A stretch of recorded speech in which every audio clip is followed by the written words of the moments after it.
Hello. Today I'm going to read the legend of the Indian paintbrush by Tommy DePaul.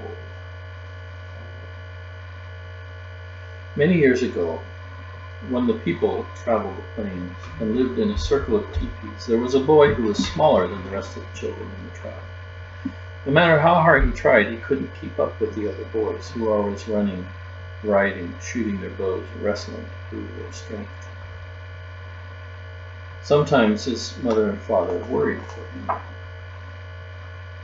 But the boy, who was called Little Gopher, was not without a gift of his own. From an early age he made toy warriors from scraps of leather and pieces of wood.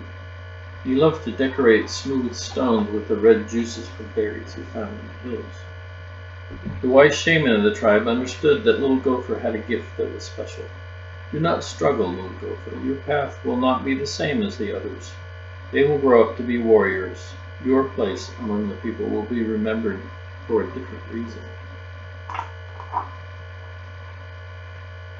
And in a few years, when Little Gopher was older, he went out to the hills alone to think about becoming a man, for this was the custom of the tribe.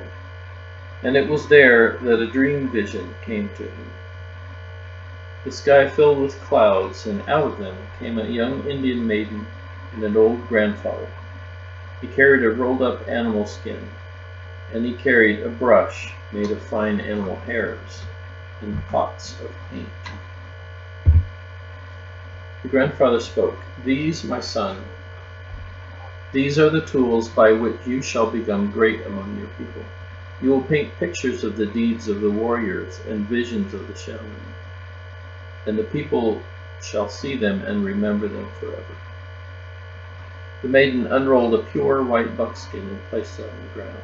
"Find a buckskin as white as this," she told him. "Keep it, and one day you will paint a picture that is as pure as the colors in the evening sky." And as she finished speaking, the clouds cleared, and a sunset of great beauty filled the sky. Little Gopher looked at the white buckskin, and on it he saw colors as bright and beautiful as those made by the setting sun. Then the sun slowly sank behind the hills, the sky grew dark, and the vision dream was over. Little Gopher returned to the circle of his people. The next day he began to make soft brushes from the hairs of different animals, and stiff brushes from the hair of the horse's tail. He gathered berries and flowers and rocks of different color and crushed them to make his paints. He collected the skins of animals, which the warriors brought home from their hunts. He stretched the skins on wooden frames and pulled them till they were tight. And he began to paint pictures of great hunts.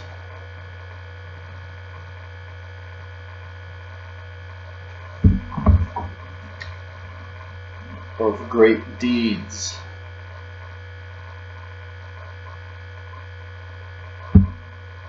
Or of great dream visions, so that the people would always remember. But even as he painted, Little Gopher sometimes longed to put aside his brushes and ride out with the warriors. But he always remembered his dream vision, and he did not go with them. Many months ago he had found his pure white buckskin, but it remained empty because he could not find the colors of the sunset. He used the brightest colors, the reddest berries, the deepest purple from the rocks. And still his paintings never satisfied him. They looked dull and dark. He began to go to the top of the hill each evening to look at the colors that filled the sky, try to understand how to make them. He longed to share the beauty of his dream vision with the people. But he never gave up trying. Every morning when he awoke, he took out his brushes and his pots of paints and created the stories of the people with the tools he had. One night as he lay awake, he heard a voice calling to him, "Because you have been faithful to the people and true to your gift, you shall find the colors you are seeking. Tomorrow take the white buckskin and go to the place where you watch the sun in the evening. On the ground there you will find what you need. Next evening, as the sun began to go down, Little Gopher put aside his brushes and went to the top of the hill. As the colors of the sunset spread across the sky, there on the ground all around him were paintbrushes filled with paint, each one a color of the sunset. Little Gopher began to paint quickly and surely, using one brush, then another.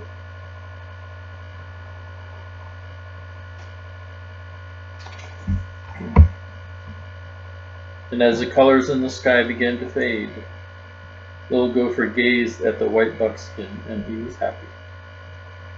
He had found the colors of the sunset. He carried his painting down to the circle of the people, leaving the brushes on the hillside. And the next day when the people awoke, the hill was ablaze with color. For the brushes had taken root in the earth and multiplied into plants of brilliant reds, oranges, and yellows. And every spring from that time, the hills and meadows burst into bloom. And every spring the people dance and sing the praises of Little Gopher, who had painted for the people. The people no longer called him Little Gopher, but he who brought the sunset to the earth. And now, Indian paintbrush blooms in profusion all across the West.